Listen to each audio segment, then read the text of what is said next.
Последние новости из Туркменистана. Читайте нас в Телеграме и не забудьте подписаться. 14 декабря прошлого года в Балкан-Абаде вынесли приговор по резонансному делу о дорожно-транспортном происшествии, в результате которого пьяный водитель сбил женщину, позднее она скончалась в больнице. Решение судьи Балкан-Абадского городского суда Даянчи Сапарова вызвало у местных наблюдателей много вопросов. Водитель отделался лишением прав на 3 года и штрафом, хотя статья, по которой он был осужден, предполагает лишение свободы. Зато 2 врачей, принявших потерпевшую в больнице, отправили в колонию за ненадлежащее выполнение профессиональных обязанностей. Туркмен Ньюс изучил материалы уголовного дела. Итак, вечером 1 сентября 2023 года 73-летний и ранее судимый житель поселка Хазар Реджебгулы Аман Гильдыев решил отвезти своего внука на море. Искупавшись сам и выкупав ребенка, пенсионер там же поужинал, а за ужином, согласно материалам дела, принял 3-4 стакана водки. На обратном пути нетрезвый водитель, двигаясь на своем автомобиле Toyota Prado со скоростью 30 км в час, сбил на перекрестке местную жительницу Орастач Аталыкову. На место происшествия тут же прибыли люди, включая гражданского мужа потерпевшей. Водитель попытался поднять женщину, но муж запретил ее двигать, подозревая, что у супруги сломан позвоночник. Пока врачи скорой помощи делали женщине укол, сбивший ее водитель увидел, что внук в машине испугался и плачет. Тогда он решил отвезти ребенка домой, чтобы тот успокоился. По показаниям самого виновника ДТП, оставив внука дома, он якобы решил поехать в полицию, но по пути его остановил патруль дорожной службы. Он рассказал полицейским обо всем случившемся и вместе с ними поехал на место происшествия, где были оформлены все необходимые протоколы. Затем уже в полиции он вновь дал показания, а потом отправился в больницу, чтобы помочь семье пострадавшей с лекарствами. По словам Аман Гильдыева, все случилось по неосторожности, намерения скрыться с места происшествия у него не было, хотя возможность такая была. ДТП произошло в темноте, и никаких свидетелей рядом не было. Тем временем потерпевшую отвезли в отделение скорой помощи многопрофильного госпиталя Хазара, где ее принял дежурный врач-хирург Фарух Давранов. Доктор осмотрел ее, заметив, что на теле в разных местах имеются покраснения. Сама потерпевшая сказала, что у нее болит нога. В результате медицинского осмотра врач предположил, что у женщины сотрясение мозга и закрытый перелом голени, а также сломаны ребра. Врач наложил пациентке шину и сделал обезболивающий укол. Приемное отделение госпиталя, как и положено, известило о случившемся полицию. Однако в больнице на рабочем месте отсутствовал рентгенолог, и на телефонные звонки он тоже не отвечал. Тогда по согласованию с главврачом было решено отправить к нему домой дежурного водителя, но родственники потерпевшей, чтобы не терять времени, попросили выделить им машину скорой помощи и фельдшера и отвезти женщину в больницу в Балкан-Абаде. Врачи ответили, что сейчас на дежурстве стоит всего одна машина и есть только один фельдшер, они обслуживают вызовы.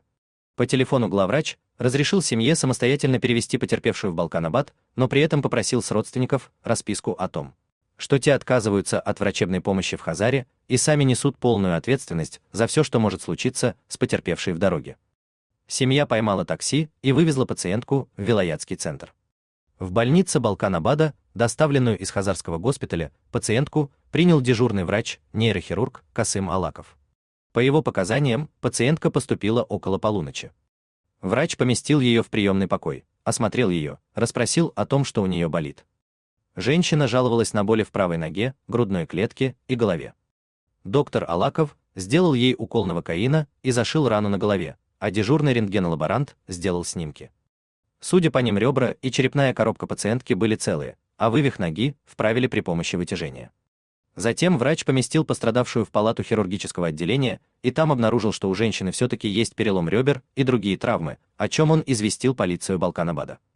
После этого Алаков отправился в свой кабинет, чтобы завести на пациентку личную карту и зафиксировать все травмы и медицинские вмешательства. Пока он это делал, дежурная медсестра сообщила, что женщине становится хуже. Доктор Алаков немедленно отправился в палату, он вывел оттуда всех родственников пациентки и стал опрашивать женщину, на что она жалуется. Та ответила, что ей трудно дышать, и попросила вывести ее на свежий воздух. Врач измерил пульс. Он становился редким, давление падало, а тело начало остывать. Тогда доктор вместе с дежурным врачом реанимационного отделения решили срочно поместить пациентку в реанимацию, а сами стали делать ей искусственное дыхание и непрямой массаж сердца. Однако их действия не увенчались успехом. Орастач Аталыкова скончалась. На суде сын умершей описал ситуацию несколько иначе.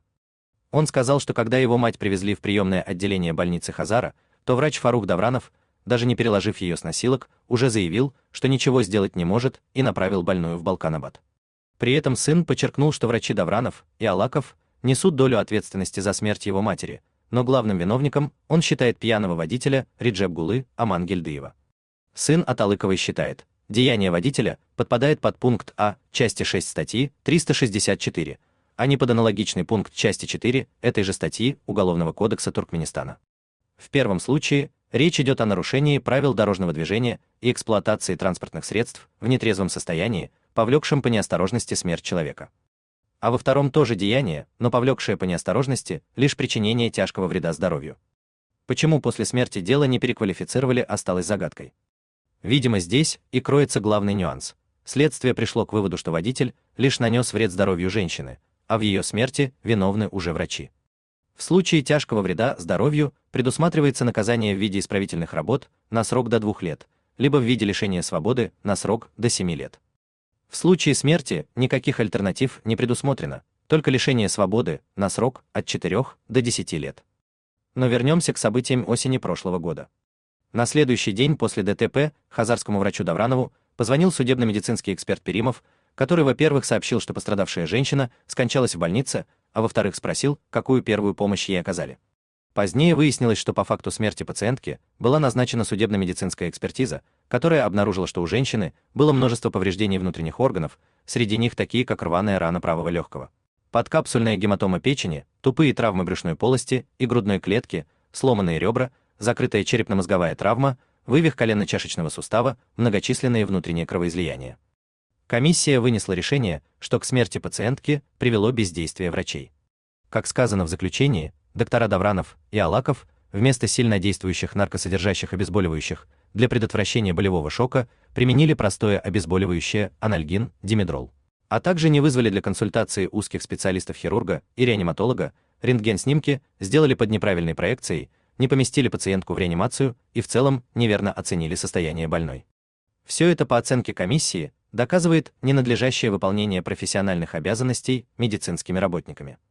Судья Сапаров согласился с квалификацией действий водителя как причинение вреда здоровью, но приговор водителю удивил даже работников правоохранительных органов.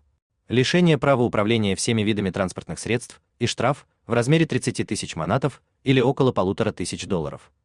При вынесении столь мягкого приговора судья сослался на статью 58 УК Туркменистана, цитата, «назначение более мягкого наказания, чем наказание, предусмотренное за данное преступление». Эта статья подразумевает наличие исключительных обстоятельств, связанных с целями и мотивами деяния, ролью виновного, его поведением во время совершения преступления или после окончания преступления и других обстоятельств, существенно снижающих степень общественной опасности деяния. Что исключительного в действиях или поведении Амангельдыева усмотрел судья Сапаров, чтобы позволить тому отделаться штрафом, это осталось загадкой для родственников погибшей. В приговоре никаких обоснований такого решения также нет. Еще больше наблюдатели удивились слишком суровому, по их мнению, приговору врачам, дежуривших в тот злополучный сентябрьский вечер хирурга Фаруха Давранова и нейрохирурга Касыма Алакова за ненадлежащее выполнение профессиональных обязанностей медицинским работникам. Повлекшая по неосторожности смерть потерпевшего, лишили на 3 года права заниматься врачебной деятельностью и отправили на 2 года в колонию. В связи с этим у наблюдателей возникает множество вопросов как к следствию, так и к решению судьи. Каким образом женщина могла получить столь серьезные увечья, если виновник ДТП, Реджеп-Гулы Амангельдыев, ехал, как он утверждает, со скоростью 30 км в час? Как он, выпив 3-4 стакана водки, мог пристально контролировать свое движение на автомобиле и запомнить скорость передвижения в момент наезда на пешехода? Чем объясняются противоречия в показаниях врачей и выводах судмедэкспертов? Например, почему в показаниях врача Алакова говорится, что он вколол потерпевший новокаин, а в заключении комиссии значится анальгин-димедрол? Чем объясняются противоречия в показаниях врачей и сына умершей в отношении медицинских действий по приезде в больницу Хазара? Почему заседание суда проходило в выездном формате в здании полиции Балканабада? Почему в приговоре не отмечено участие адвокатов? И, наконец, как обосновывал свое решение судья Сапаров, определяя в качестве наказания штраф, если статья Уголовного кодекса, по которой судили пьяного водителя, подразумевает лишение свободы? При этом оба осужденных врача полностью признали свою вину. Однако, по данным источников Turkmen News, сделали они это по настоянию своих адвокатов. Те убедили молодых докторов 1992 и 94 годов рождения во всем признаться, чтобы избежать более тяжких последствий.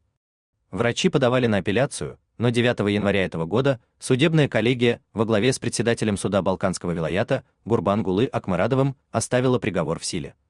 Нож не режет свои ножны.